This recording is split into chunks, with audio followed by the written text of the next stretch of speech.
Hello, my lovely students. This video is some useful collocations for travel. Speaking ပြောတဲ့အခါမှာ topic တစ်ခုရွေးချယ်ရတယ်။အဲ့ topic က travel အကြောင်းဆိုကြပါစို့ travel နဲ့ပတ်သက်တဲ့အကြောင်းပြောကြမယ့်အခါမှာ travel နဲ့ပတ်သက်တဲ့ collocations တွေစကားလုံးတွေကိုမသိဘူးဆိုရင်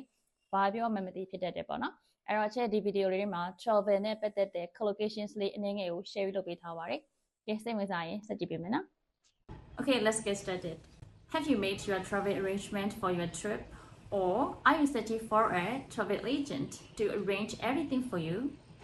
Are you going away on holiday or are you traveling on business? And this video is some useful collocations for travel. So if you would like to learn more, keep watching. I am going to share 8 common travel collocations with you today. They are travel agent, on travel, on business, take a day trip or take an overnight trip, take a boat trip, travel brochure, MB trips,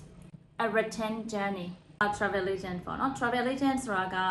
လူတယောက်ဖြစ်ရင်ဖြစ်မယ် company ဖြစ်ရင်ဖြစ်မယ်ပေါ့ခုခီးသွားတဲ့အခါမှာဒီနံပါတ်ကအစားဘယ်မှာဟိုရောက်ရင်ဘယ်မှာကိုသွားမယ့်ခီးမှာဘယ်မှာတင်းမှာအစားဘယ်ခီးစဉ်ဘယ်လိုသွားအစားအကုန်လုံးစဆုံးစစ်စင်ပေးတာကိုကျွန်တော် travel agent လို့ခေါ်တယ်အဲ့ဒါမဲ့ဆိုရင် we ask a travel agent to arrange our holiday package နောက်တစ်ခုက on holiday ကတွဲလုံးလေးပေါ့နော်on holiday ဆိုတာကကျောင်းသွားတဲ့ဒီဆိုရင်ကျောင်းသွားစရာမလိုဘူး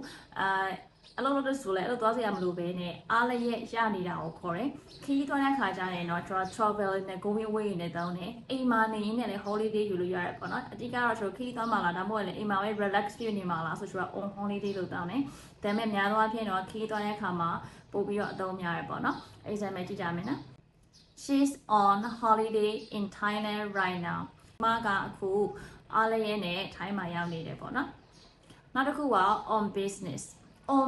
ဆိုတာကခီးသွားတဲ့အခါမှာအလုပ်ကိစ္စနဲ့သွားတာကိုခေါ်တာပေါ့ on holiday ကအားလည်းရနဲ့သွားတာ on business ကအလုပ်ကိစ္စနဲ့သွားတာ exam ကြည့်မယ်နော် My husband is traveling on business and will return on Friday နောက်တစ်ခုကကျွန်တော် take a day trip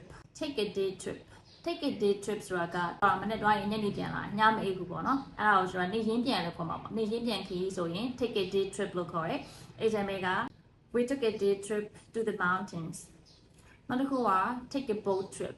ခီးဒိုလေးသွားလိုက်တာပေါ့နော်လေလေးကိုစီပြီးတော့ခီးဒိုလေးသွားလိုက်တယ် exam အပြင် we took a boat trip along the river ငါတို့ကနှစ်ထဲမှာလေစီးသွားခဲ့ကြတယ်နောက်တစ်ခုကကျတော့ take an overnight trip ဆိုတာကျတော့တညအိတ်ခီးစဉ်ခေါ်တော့ပေါ့တညပဲအိတ်တာပေါ့နော် exam အပြင် they took an overnight trip to another city သူတို့ကအခြားတစ်မျိုးကိုညအိတ်ခီးသွားကြတယ် they took an overnight trip to another city ဒီမှာကျွန်တော်က take an overnight trip လေးတွဲလုံးလေးမျိုး take ကစပြီးမှတ်ထားရမယ်နော်ဒါကြောင့်မို့ကျွန်တော် collocation စီလို့ခေါ်တာပေါ့နော်နောက်တစ်ခုက travel brochures အတက်က brochures ပေါ့နော် travel brochures ဆိုတာကနေရာတွေနဲ့ပတ်သက်တဲ့ပုံတွေ information တွေအစုံပေးထားတာဟာကိုကျွန်တော် travel brochures လို့ခေါ်တယ် travel brochure ကိုကြည့်လိုက်တယ်ငါပေးသွားချင်တယ်ဆိုတော့ပုံထဲမှာကြည့်ပြီးဆုံးဖြတ်လိုက်တာမျိုးပေါ့နော်အဲဒါကြောင့်မို့ the travel brochures help us choose where to go နောက်တစ်ခုက camping trips ဆိုတာ camping site မဟုတ်ရင် mountain bike ကိုသွားပြီးတော့တဲထိုးပြီးတော့တညတာဖြစ်ညတာဖြစ်ခဏအပန်းထီမြို့နဲ့ဝေးရနေရမှာခဏအပန်းထီရကိုဆိုတော့ camping trip တွေလို့ခေါ်တယ် exam အပြင် our family loves going on camping trips in the summer our မိသားစုကနေရာဒီဆိုရင် campingထွက်လေးရှိတယ်ပေါ့နော်အဲဒါသူ့ရဲ့တွဲလုံးလေးက go on နဲ့တွဲ go on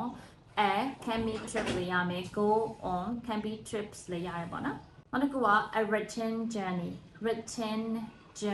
ဒီနေရာမှာ return လေးက noun နဲ့ရေးထားတယ်ပေါ့နော် return journey ဆိုရင်အပြန်ခရီးလို့တွေ့ပဲရအပြန်ခရီး a return journey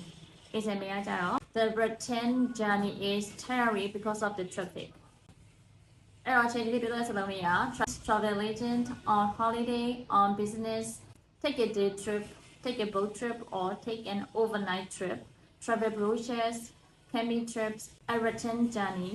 ဆိုပြီးတော့ collocation ရှစ်လုံးကိုပြသွားရပေါ့နော်။ဒီ vocab တွေကိုမှတ်တဲ့အခါမှာစလုံးတွေဒီလိုမျိုးကြားလိုက်တယ်ပေါ့နော်။နားထောင်လိုက်တယ်သိသွားရပေါ့။သိုံနဲ့ခေါင်းထဲကို 100% ကြီးရောက်မသွားပါဘူး။ခေါင်းထဲကိုရောက်သွားတဲ့ဘိုင်းကိုကျွန်တော် input ဘိုင်းလို့ခေါ်တာပေါ့နော်။အဲ့တော့ထည့်လိုက်ပြီဆိုရင်ပြန်ထုတ်ဖို့စရာလေးလိုပါတယ်။ ပြန်ပြီးသုံးထပ်ဖို့လိုပါတယ်အဲ့ဒါကိုကျွန်တော်က output လို့ခေါ်ရပေါ့ထည့်လိုက်ပြီးတဲ့ input တွေကိုပြန်ပြီးသုံးထပ်ဖို့အတွက် writing တွေ speaking တွေမှာထည့်ပြီးတော့ပြောရတယ်အဲ့ဒါကိုကျွန်တော်က output လို့ခေါ်ရပေါ့နော်အခုသင်ပြီးတော့ရတဲ့ collocation ၈လုံးနဲ့ပတ်သက်တဲ့လက်ကျင်ခန်းလေးတွေကို share Telegram group ထဲမှာPDF file နဲ့ချပေးထားရဲပေါ့နော်Telegram link ကို share comment ထဲမှာ link ချပေးထားမယ်အဲ့ဒါမှာ share worksheet တွေပို့ပေးထားမယ်ပေါ့နော်အဲ့ဒါလေးဖြည့်ကြည့်ပါဖြည့်ပြီးတော့ကိုယ့်ရဲ့ speaking တွေ writing တွေမှာထည့်ပြီးတော့သုံးကြည့်ပါဒါဆိုရင်ဒီစလုံးကကိုယ့်ရဲ့ကိုသုံးနိုင်တဲ့စလုံးတွေဖြစ်လာတဲ့အခါမှာစလုံးတွေတိတာများလာရင်စာသင်ရတာပို့ပြီးတော့ပြောလာရဲပေါ့နော်နောက်ဗီဒီယိုတွေမှာပြန်တွေ့ကြမယ်နော် bye bye